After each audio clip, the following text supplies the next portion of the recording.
Hello my friends, we have some good news coming from the front lines, and mostly those news are connected with the yesterday's counterattack performed by the 3rd Assault Regiment over here, and we have the map update. To check what happened we need to go back to yesterday, so it was like that in this region, and today it is like that. According to the Deep State map resource, we even gained more territory, and just now I have received the information that our guys are moving forward the second day. Wagners sent extra reinforcements to that area and they tried to stop our forces, but so far unsuccessfully. And we push also via two directions, one from the south to the northern part, trying to cut the Russian forces, and one more vector is going to Klishivka, which is very important village over here. If we take it under control, we also take this road that leads to Bakhmut, and by doing so we may count Russians in that area or force them to run from their positions. Potentially we can move towards Opetne, and by doing so we may try to encircle the Bakhmut city. However, to do so we need to advance from the northern part as well, from this side or from this side. In that case, we may create the disastrous situation for the Russian forces in Bakhmut, so if they see us taking Klishivka and coming closer to Opetne, they may start to withdraw their forces from the Bakhmut city.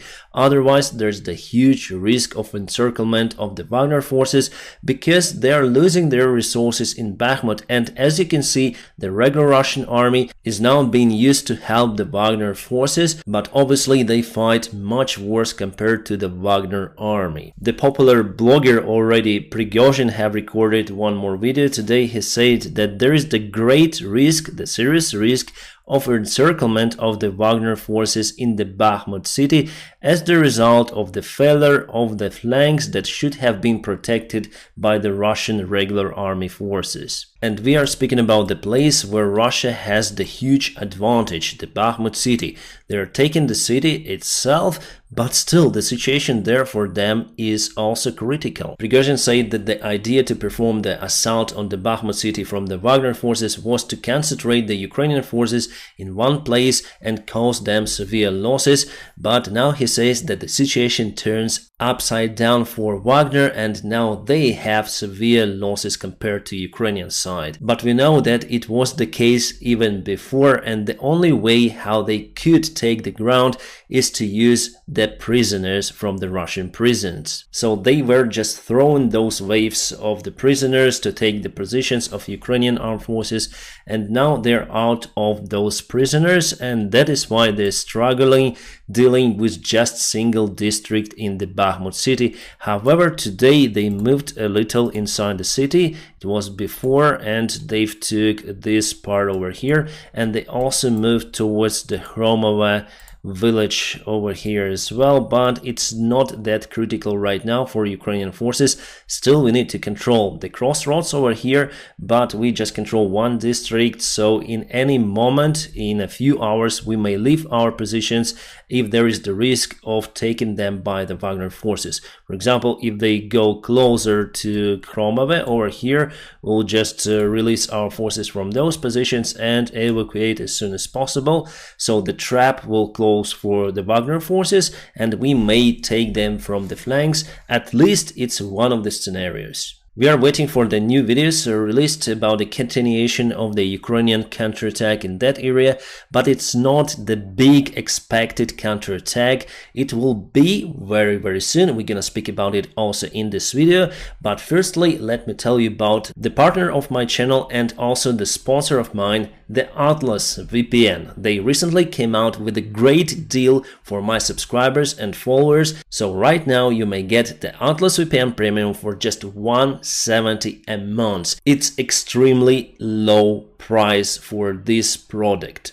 I also received the integration request proposals from the other VPN services, but I don't want to work with them because I'm pretty much satisfied with the Atlas VPN. I think it's the best out there. First of all, I do care about my security because Atlas VPN has a special design data breach monitoring system. If I have the Atlas VPN warning, then someone tries to reach my device, I switch off the public Wi-Fi. Also, Atlas VPN uses the military standard protocols to secure your data, and they put firewalls to the government control annoying ads and hackers. Then I have some free time, I would like to watch my favorite series on the Netflix platform. So not only Atlas VPN gives me the permission to access any kind of series in my country which are blocked or not blocked, but it gives me fantastic streaming speed. Basically, there are no any changes in that parameter, whether Atlas VPN on or off. My friends, it was a game changer for me because before I tried many VPNs and this one is the fastest. So my friends, just follow my link below where you can get the Atlas VPN Premium for just $170 per month. Plus, you'll have 6 months for free and totally it's 85% of discount. It's the lowest price on the market right now. And it's valid just for my followers and viewers of my channel. This proposal is time limited, so I highly recommend you to hurry up and join the club. And we also got the update on the tactical map. So here you can see the vector of the Ukrainian counterattack. Also, you see the vectors of the attack of the Russian forces, 72nd Brigade, but I guess there are no more arrows in that case. They're moving their forces to prevent the further advancement of the Ukrainian army. And Wagners also moved to this area because 72nd Brigade was demolished. Still, they have some of the forces in that area, but they're unable to withstand the counterattack of Ukrainian army.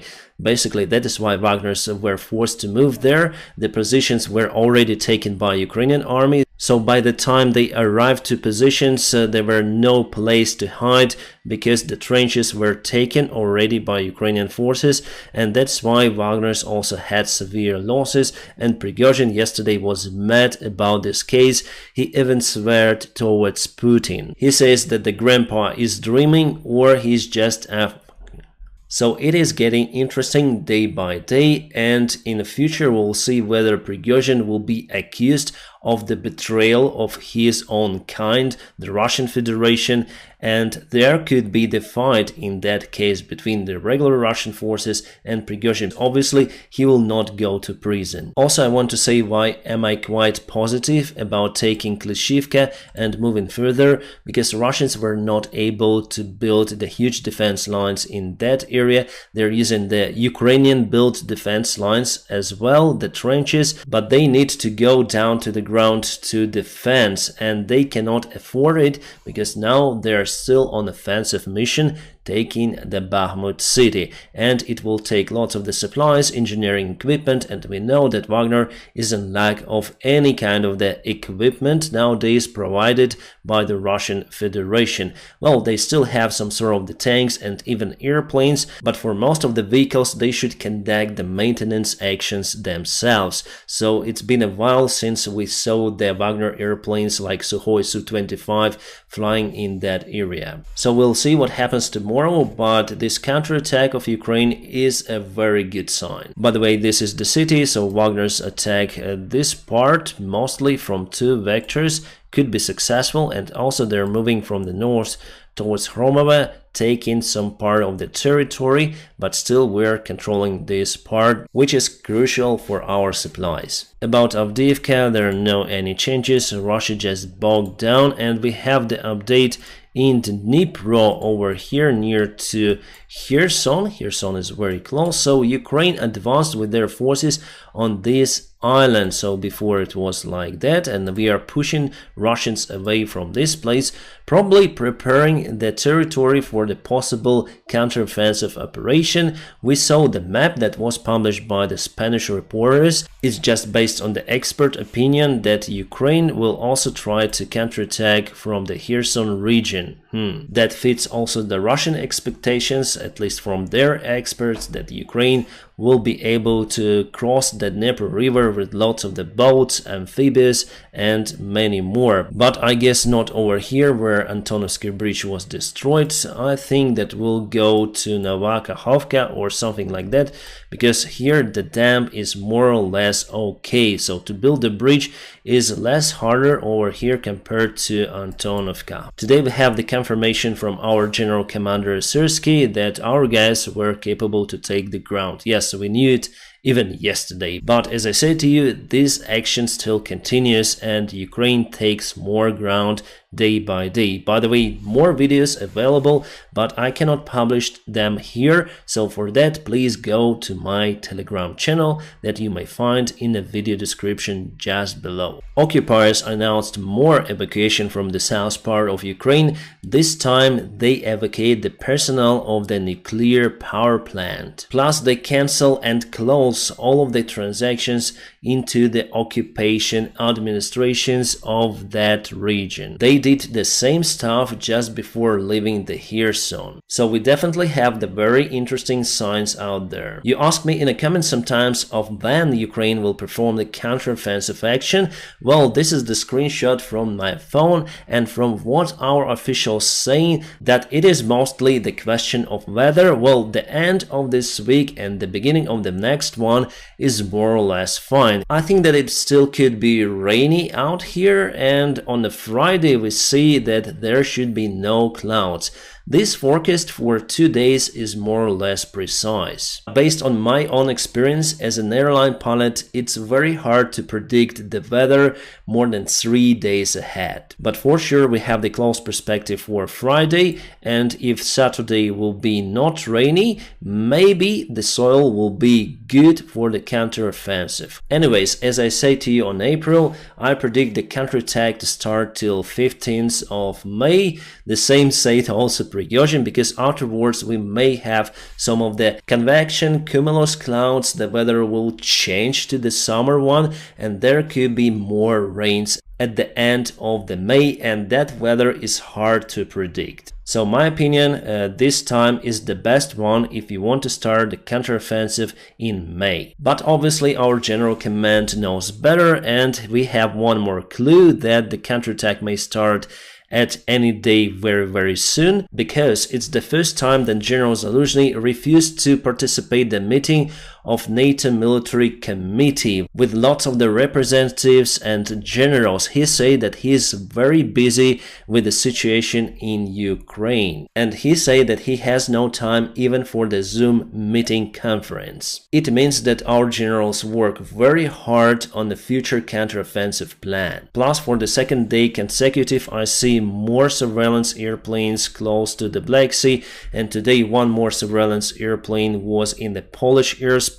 So they're gathering data from the Russian positions in Kherson area in Zaporizhia. They are collecting information about the Russian air defense systems, their radars, and they map that and provide this information to Ukrainian General Command. This job is very important and our allies help us a lot. But still there will be no ATACMS rockets provided to Ukraine by the United States of America, even though the United Kingdom now works to supply the Storm Shadow rockets to Ukraine. But never say never, now we have the Western-made tanks in Ukraine. Soon there's gonna be Abrams tanks as well, and afterwards ATACMS. I'm sure about it. Plus, there will be fighter jets like F-16s, and the talk continues between the UK and Netherlands and Denmark and other countries of what fighter jets to provide to Ukraine. I guess the political decision has been already taken, and it's just a matter of time then those airplanes will be in the Ukrainian Air Force. I guess we're gonna start the counteroffensive without them. President Zelensky said about it, but in further future advancements of the Ukrainian army at the end of this year, the next year, there will be the fighter jets in Ukrainian army. This video shows the remains of the Kinzhal hypersonic missiles. it's been confirmed by everyone, also by the Russian side. Russians started to tell that it was the aviation bomb bucha 500 Shapeh, but later on they corrected themselves, saying that really it was the Kinjal rocket, because bucha 500 has different links of attachment, and they compared the Kinjal that Ukraine shot down with the Kinjal that was used for the tests. They are identical, so United States of America was correct in confirming that as well. And the mayor of Kiev, Klitschko, showed the part of the rocket today, the nose part, and there is the big hole. It is the signature of the Patriot rocket. This video was published by the commander of our air surveillance unit, Madar, and you may find this video fully on my Telegram channel. So this is the DJI Matrix, a very expensive drone. The drone itself costs around $10,000, and the combo mode with extra batteries with the remote control something around $17,000. It was hit today by our DJI Mavic, just the simple Mavic that costs a little bit more than $1,000. So here you can see clearly the big drone and the small drone just went into it. The picture lost, but we hit it. Later on it was confirmed that the Russian drone was completely destroyed, and on our small Mavic just the gimbal was crushed because of the collision. That's it. It's not the first time that one drone hits another during this conflict, but it's the first interesting video like that. They hit this drone from the third attempt, and luckily it stayed on the one place all of the time. Oh, we have this map published by the European journalists based on some experts, so probable direction or possible direction of the Ukrainian counterattack that may start at any time. As I see it, as I predicted it myself, it is only possible on the south. I've took the wrong color, but anyways, it should be on the south. At least it's the most profitable direction for the future counterattack. In that case, we may cut Russian forces in two, and there will be no supplies coming from Crimea or to Crimea from this side, and also we may cut Crimea itself. It could be done simultaneously from Kherson region over here or over here. But this place is very difficult since you need to cross the Dnieper river. The second direction could be from Kupiansk on the north, and here for sure it will be successful. There are not many cities, not many villages, just open fields mostly, and Ukrainian forces may go to Luhansk in that case, and also advance from Crimea and also advance over here. Will not assault towards the Bakhmut city because Russia still has the main group of their forces in that region. It is the suicide mission, but for the small win, like for example encircling the Wagner forces, why not? Today Putin signed the order of conscription for military training of citizens who are in reserve, and most of the Russian men are in reserve because the service in the Russian army is mandatory for every man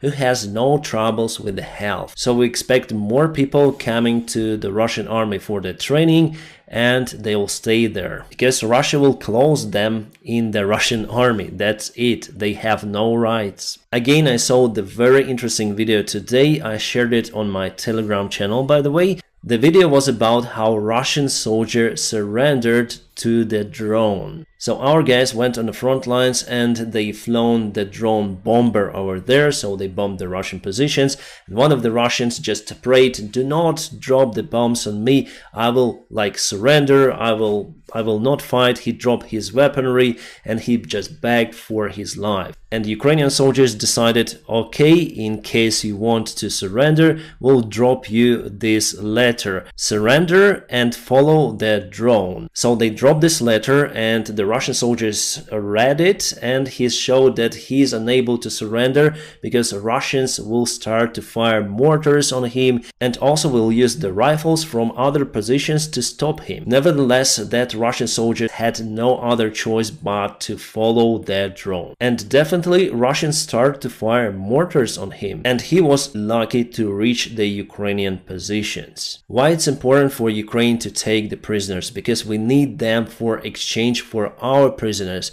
and also it's better to be humans, because we fight for the good values. And yes, there are the cases that even Ukrainian soldiers behave differently. It's war and there's lots of the anger. There could be Ukrainian soldiers who lost their families, their kids because of the Russian rocket attacks, and you'll not stop them from their revenge, let's say. That is why it's better to stop it as soon as possible, but the only way to do it is to take the Russian forces out from Ukraine. Unfortunately, they do not want to leave themselves, that is why Ukraine have to push them away with a new counterattack. And there will be more counterattacks in the future, also unfortunately, because for every counterattack the price will increase, and the price is not the money, the price is what we pay as Ukrainians with our lives.